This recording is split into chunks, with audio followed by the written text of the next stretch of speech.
How are you going to get more listings going into the spring market?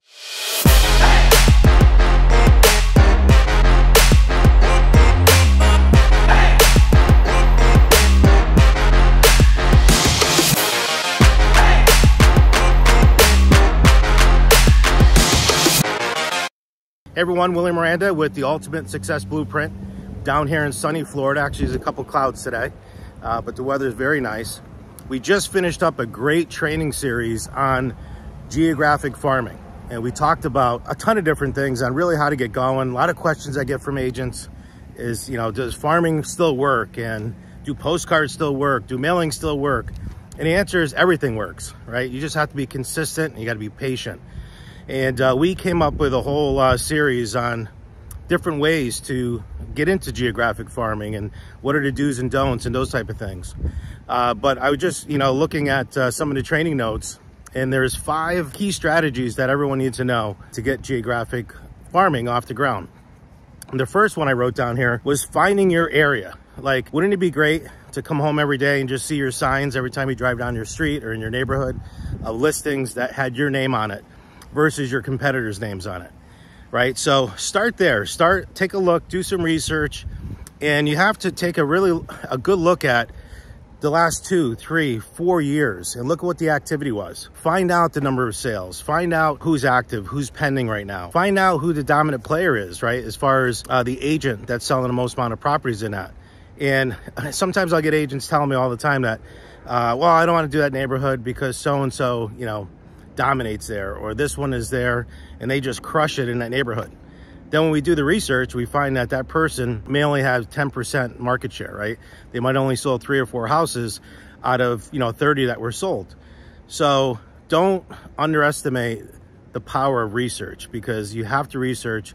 The numbers tell, you need to see what the facts are. But I would start there. Start with a great neighborhood. Maybe it's a neighborhood that you're looking to get into. I always tell agents, you get what you ask for, right? So if you're looking for higher end homes, then do a geographic farm area in a higher priced home district, right? Like maybe it's a different neighborhood. Maybe it's a luxury home neighborhood. Maybe it's a, neighborhood that has a lot of turnover, which is very important. And those are some of the things that we always look for. So turnover rate is something that's very important. I always tell agents, when you look at the grand scheme of things, if you can get 5% turnover, that would be great. I know inventory has been really short, so sometimes 2 to 3% turnover rate would be great in this market. But you have to make sure that you look at the turnover rate, you look at the sales, you look at who the the other players that are in that market. Competition, that goes without saying, right? And I just mentioned that. That's number 2, competition. Looking at that, if you have someone that's getting 30, 40, 50% of that neighborhood, chances are they've been farming it for a long time, they've been working it for a long time. But it's not to say that you're not going to get a listing in that neighborhood. For instance, down here in Naples, right, we have someone that has just about 40% market share here in this neighborhood, actually probably closer to 50% market share. But we were able just to get one of the listings here in the neighborhood based on a home seller workshop that we did, right? And they knew of that person, they knew of that agent, but they came with us. And the reason they did that is because they felt they trusted us, timing was right, they got our information on the seminar, they came to the seminar, got all the information about what it's going to take to get their home sold for top dollar, and they listed with us, right? So just because someone's dominating or has a high market share in a neighborhood doesn't mean that you're not going to get a listing in it. So number 2, competition is very important. See who that is. Unusual circumstances being number 3. Maybe there's a big announcement of a big company coming into town. Maybe there's a school that's closing, or maybe there's a school that's opening. Like I said, a new development or an employer moving into town. Got to look for these type of items to see what the growth potential is, and to see maybe if there's going to be turnover. If a big, say, employer is leaving town, that might be something. Or if you have someone that's moving into town, what's going to be the best resource for those new buyers or sellers to be able to tap into. So geographic farming area, does come into play looking at unusual situations. Number 4, and this is very important, is content. What type of content are you going to give to them? Yeah, are you going to do the same boring, just listed, just sold, just pending, pick me, integrity, number 1, all this other stuff? Like, that's boring, right? People want to still know, the top 3 things people want to know, because this is a survey that was done, I'll tell you right now, is they still want to know what their home is worth, right? So when you find out what your home is worth online, that call to action still works. And the reason for that is because people's home a lot of time is their biggest asset, right? So they want to know what that is, especially in a changing market, especially with interest rates changing and things over the last couple of years have appreciated so much. That's their retirement nest egg. That's their biggest asset that they probably own. So that's number one. Number two, they want to know what other people sold for, right? They're nosy, right? They want to know what their neighbor sold for, but they also want to know what are the houses around me and how does it compare to my home? They want to be able to see, okay, well, this one sold for this. I know my house can definitely get this or that, right? So, but they generally tend to be nosy. And then the third thing is they want to know what's going on in the community, whether it be parades that are going on or fundraisers that are going on, just different events that are going on in the community. So those are the type of things that you want to put on there.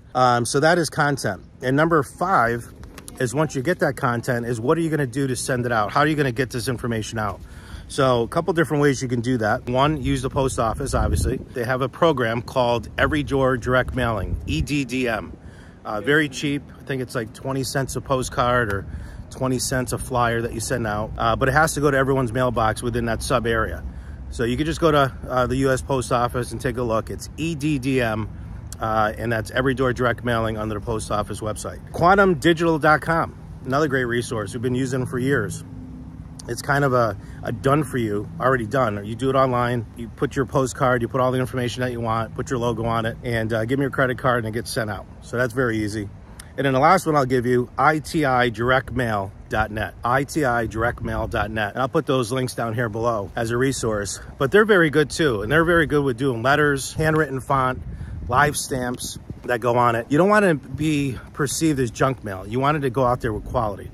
So if you're sending stuff out with labels and, you know, these metered mail type things, if it looks like junk, smells like junk, probably is junk, right? So it's not going to get open.